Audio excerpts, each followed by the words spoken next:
My final boss is an IKEA wardrobe. The world is not as it was. The great tapestries of old, showing glorious charges and the slaying of mythical beasts, have been replaced by silent, moving paintings held in obsidian frames. The songs of bards, once sung to a lute in crowded mead halls, are now whispered through tiny, enchanted seashells pressed into one's ear. I, Sir Henry of the Azure Blade, have seen wonders in this new epic that would make the scribes of my time drop their quills. I've navigated horseless steel chariots that roar with the fury of 1,000 lions, and watched commoners command sprites of lightning with a flick of a switch. I thought I had adapted. I thought I understood the strange chivalry of this age. I was wrong. I had not yet faced my greatest trial. I had not yet come face to face with the monolith that lay dormant in my own keep, a beast of compressed wood and northern sorcery, a creature known only by its guttural, terrifying name. So, we meet at last. Pax. I speak the name aloud, and the word hangs in the air, heavy and strange. It's not the bellow of a dragon or the shriek of a griffin. It is a whisper, a promise of peace that feels like a threat. The flat brown slabs of its segmented body lie in state, bound in a thin, clear hide. It's a golem in slumber, awaiting a ritual to grant it form. The runes on its flank, burned in stark blue and yellow, declare its allegiance to the frigid Northlands, the realm of the Swedes, a tribe whose raiding parties are clearly more insidious than those of my time. They don't arrive with axe and shield, but with silent, perplexing burdens left on your doorstep. This, I realize, is their siege engine. A Trojan horse made of particle board. My quest, it seems, has found me, and by my honor, I will not falter. This beast will be given shape, and in doing so, it will be tamed. Before a knight engages a foe, he must understand it. I circle the dormant creature, my sabatons clanking softly on the polished wood floors of my modern dominion. It lies in 3 distinct segments, long and impossibly thin. What manner of beast has no depth, no discernible head or tail? It's an abstraction of a monster, a geometric riddle. I press a gauntleted finger against its flank. The surface is smooth, unnatural, not the rough hide of a manticore, nor the scaled skin of a worm. It is flawless, and unnervingly so. My gaze falls again upon the name, P-A-X. I break it down, tasting the syllables. Pa-ax. It ends with a hiss, like an ancient serpent, coiled and ready to strike, a name of pure cunning. The northern chieftains who dispatch this thing are clever. They don't name their creations Skull Crusher or Bone Render. No, they give it a name that means peace, a disarming tactic as cowardly as it is brilliant. They seek to lull their victims into a false sense of security. But I am not so easily fooled. I have faced the honeyed words of enchantresses and the deceptive beauty of the sirens of sky. The most placid surfaces often conceal the most turbulent depths. My squire in this new age, a woman of fearsome intellect and startlingly comfortable garments named Alara, procured this challenge for me. You need more storage for your regalia, she'd said, her words laced with an irony I'm only just beginning to comprehend. Storage. A noble purpose, to be sure. A grand armoire for my armor, my tunics, my whetstones. But Ilara, in her modern wisdom, does not grasp the gravity of what she has brought into our home. She sees a task. I see a trial of worth. To steel my resolve, I recount the quests of my past. I remember the Gorgon of Carpathia, whose stony gaze I met not with a mirrored shield, but with the polished surface of my own helm. Vanity turned tactical genius. I recall the siege of Agincourt Minor, where we held the western wall for 3 days against a goblin horde, subsisting on little more than grit and heavily salted beef. I have bested creatures of fang and claw, of fire and shadow. Surely I can best a creature of laminate and dowel. The time for observation is over. With a motion that has felled a dozen brigands, I draw Oathkeeper, my faithful longsword. The familiar weight is a comfort. The blade hums, a low thrum of anticipation traveling up my arm. It has tasted the blood of orcs and the steel of rival champions. Today, it will taste the hide of a new and perplexing foe. Hear me, you slumbering titan of the north, I proclaim, my voice echoing in the chamber. I am Sir Henry of the Azure Blade, shield of the weak and bane of the unjust. You have entered my demesne, a silent challenge laid upon my very hearth. I do not know what spirit slumbers within your wooden shell, but I swear on the honor of my ancestors and the steel in my hand that I will grant you form. I will raise you up, and you will serve me. This I vow. I raise Oathkeeper high, the light from the enchanted ceiling globe glinting off its edge. My final boss awaits. Let the battle commence. My first strike is one of pure, righteous force. I bring Oathkeeper down in a clean arc, aiming for the seam where the beast's cardboard hide is joined. I expect a satisfying tear, a yielding of flesh. Instead, the sword bites into the material with a dull, unimpressive thud. No spray of gore, no shriek of pain, only the pathetic, fibrous resistance of layered paper. I pull the blade free and inspect its edge, once sharp enough to split a hair. It's faintly blunted, coated in a fine brown dust. Desecration. This creature's very skin is an insult to noble steel. I sheathe Oathkeeper, its low hum now a murmur of discontent. A cruder tool is required. I draw Mercy, my smaller, sharper dagger, and begin to work at the thick, clear bindings. A task devoid of glory, more akin to skinning a rabbit than felling a great beast. The plastic hide fights back with unnatural elasticity. Finally, with a grunt of exertion and a total lack of dignity, I tear the final piece away with my gauntleted hands. The creature's innards are exposed, and it is chaos.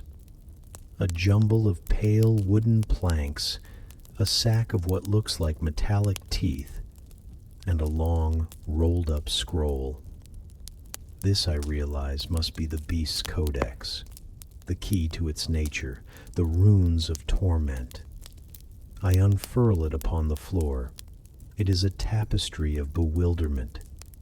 There are no words, none, only a procession of stark, simple drawings, a silent language of madness. My eyes fall upon the first rune, a small figure, barely more than lines in a circle for a head. The figure is smiling, a wide, unsettlingly cheerful grin. In its hand, it holds a strange bent scepter of black iron. A demon, I whisper, a cold dread seeping into my heart. A grinning jester demon, sent to mock my struggle. It points its scepter toward a series of other symbols, a sequence of actions I'm meant to replicate. This isn't a set of instructions, it's a curse, and the smiling demon is my guide through its labyrinthine clauses. I look to the next panel. The demon is pointing at the image of a hammer, a tool I know well. But over the hammer is a large black X, a symbol of negation. I am forbidden from using my war hammer. I stare at my trusty mallet, a weapon of percussive justice, a tool that has set rivets in my own armor. This unholy scripture forbids its use. What sorcery is this? To deny a knight his hammer is to deny a hawk its wings. My confusion deepens at a more complex diagram showing two grinning demons working together to lift a large wooden slab. Reinforcements, I mutter. The beast requires two champions, a foe of such magnitude that it cannot be felled by a single knight. A flicker of pride ignites within me. This is a challenge, then, a test of my prowess. The scroll suggests two champions, but I, Sir Henry, have always preferred to face my dragons alone. To rely on another would be to share the glory. I will prove the runes wrong. I will vanquish the packs single-handedly. An hour passes on a single, maddeningly obtuse rune. It shows a screw, an arrow, and a symbol that looks like a miniature cyclone. I turn the scroll upside down. I hold it to the light. Is it a map? A celestial alignment I must wait for? I conclude it must be a spiritual directive. The cyclone is my own confusion, which I must quell before proceeding. A trial of the soul.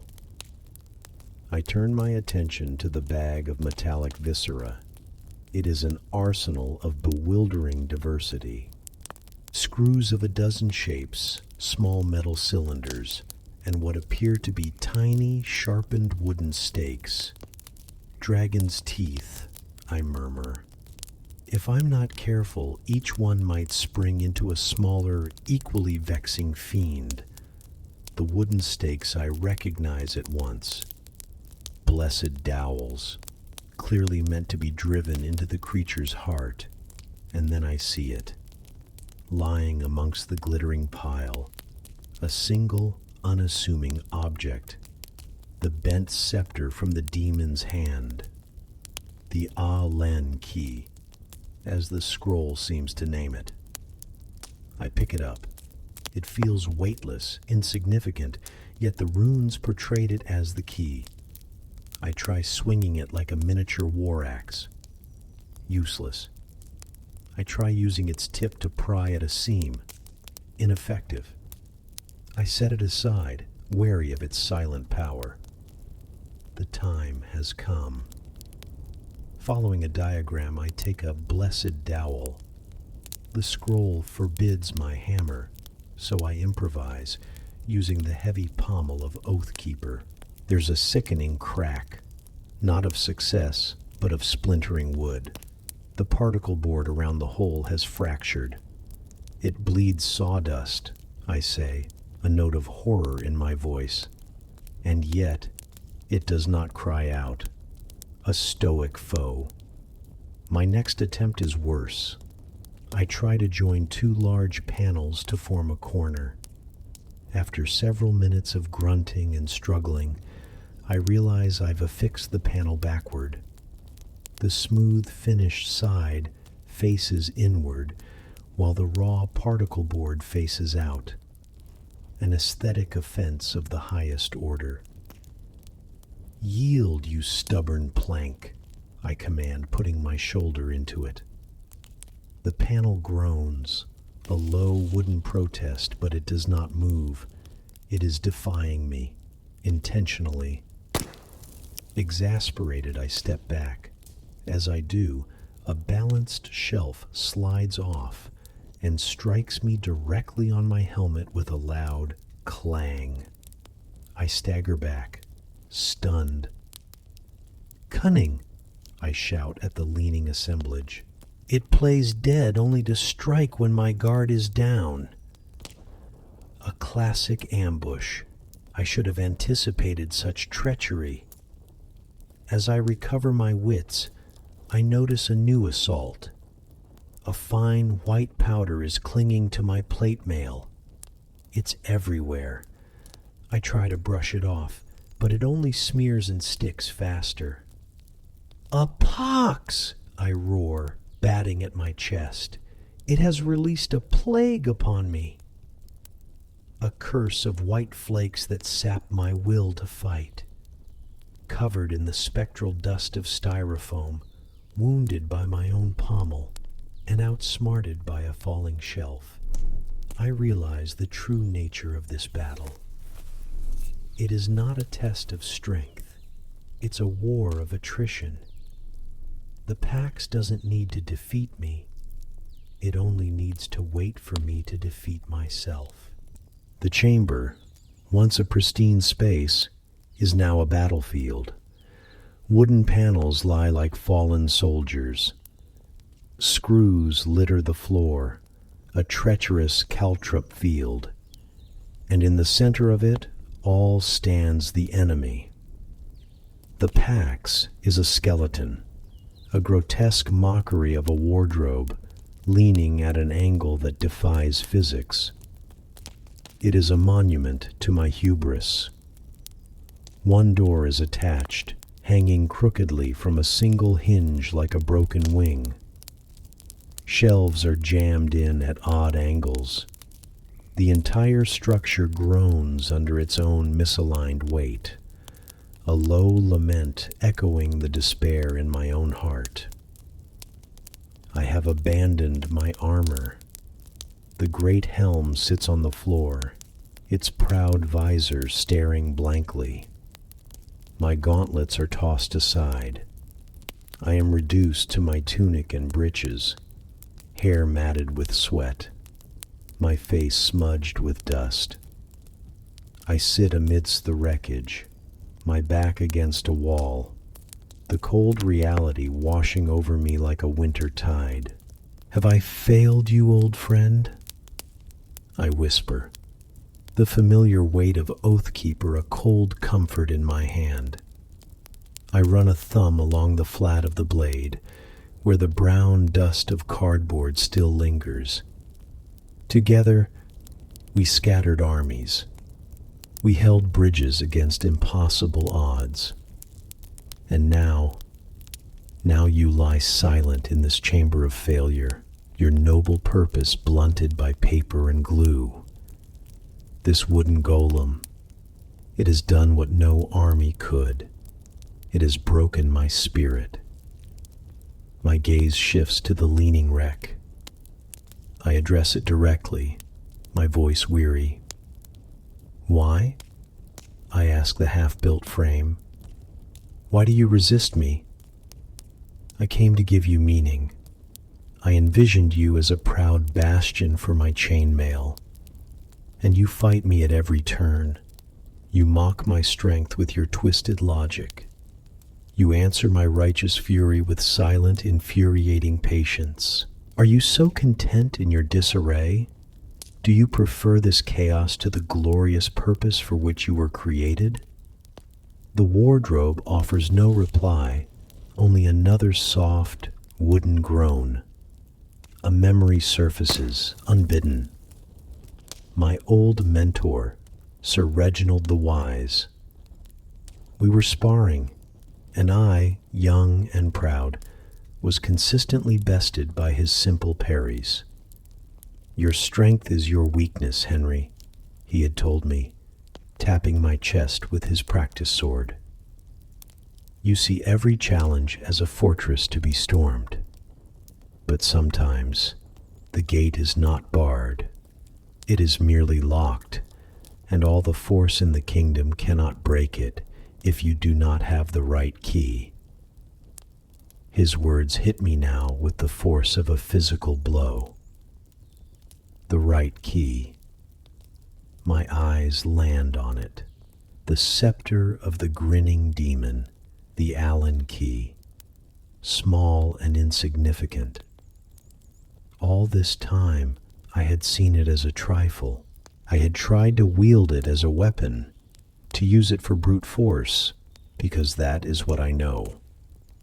I saw a nail, and my only tool was a sword pommel. I push myself to my feet and walk slowly across the room. I pick up the small black iron tool. It feels different now. Not a weapon, not a scepter. It is, as Sir Reginald said, a key. A key whose purpose I have been too proud to see. I look from the key to the cryptic scroll, its grinning demon seeming to mock me. I look at the hexagonal abyss of a screwhead, a lock I had been trying to bash open. The anger is gone, leaving behind only a vast, hollow emptiness. I, Sir Henry of the Azure Blade, vanquisher of the Gorgon, have been brought to my knees. Not by a dragon or a sorcerer, but by a piece of flat-pack furniture and a small L-shaped piece of metal. I have lost. I sink back to the floor, the Allen key held loosely in my hand, and stare into the abyss of my own incompetence. The silence in the room is absolute, broken only by the mournful creak of the crooked frame. I am paralyzed by the magnitude of my failure. Into this tableau of despair, she walks. Ilara. She enters not with a clang of armor, but with the soft padding of slippers. In her hands, she holds a steaming mug painted with a cat wearing a small hat. The aroma of chamomile and honey drifts across the battlefield, a scent so jarringly peaceful it feels like a fresh insult. She stops just inside the doorway. Her eyes take in the scene, the scattered planks, the sea of screws, the leaning tower of my shame. She looks at my discarded helm, then at my face, and she says nothing. Her silence is somehow louder, more judgmental than any tirade could ever be. With a quiet, world-weary sigh, she places her mug on a table. She walks toward the leaning structure, picks up the scroll of runes, and glances at it for no more than 3 seconds.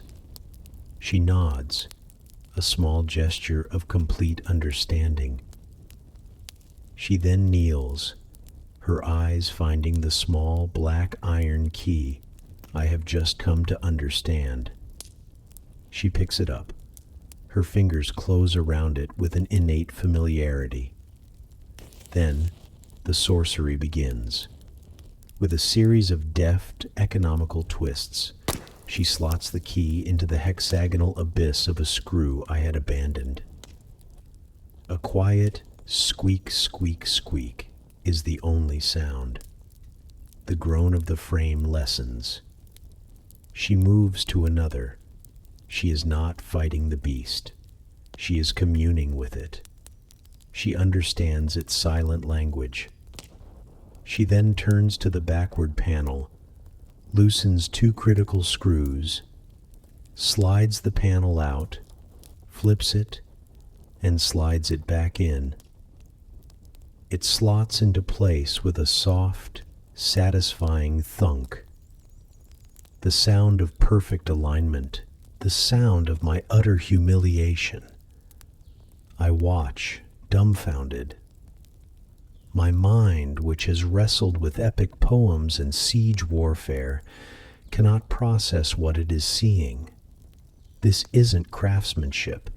This is a subtle, powerful magic that requires no incantations, only a quiet confidence and a mastery of the Allen key. The entire structure, once leaning like a drunken giant, pulls itself upright. It becomes square, stable. It becomes a wardrobe. The entire process takes her less than a minute.